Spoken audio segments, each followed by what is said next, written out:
Beli rumah cantik macam gini tak keluar modal ke dengan Vigo? Hello, hai, bersama saya Emri Kamal. So hari ni Emri nak review satu biji rumah dekat Pasir Gudang. Rumah ni dah siap full renovated. So korang tengok dekat sini. Korang tengok dekat sini. Unlock view.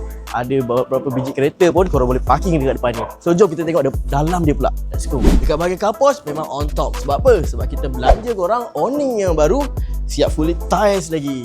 Dah lah luas. Apa yang membuatkan rumah ni nampak lagi premium? Korang tengok dekat sini. Lampu dia special dia. Bukan itu je, elbow cornice. Dan bawah korang lantai vinil. Kita dah belanja untuk korang.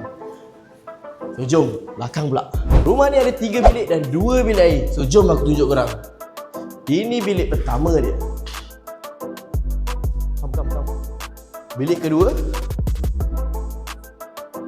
Bilik ketiga. Untuk toilet. Kita dah siap diporsikan kedua-dua bilik air dia. Yang paling special, inilah special dia. Special untuk perempuan. So korang mana-mana yang nak tengok dapur dia yang cantik, yang luas, inilah rumah dia. Kalau tengok dekat sini pula, tengok ada ruang lagi tau untuk mesin basuh. So kalau korang berminat dengan rumah ni ataupun nak kami bantu korang dapatkan rumah pertama tanpa modal, korang boleh klik link di bio dan pilih Emri Kamal. Let's go. Nak info tentang hartanah?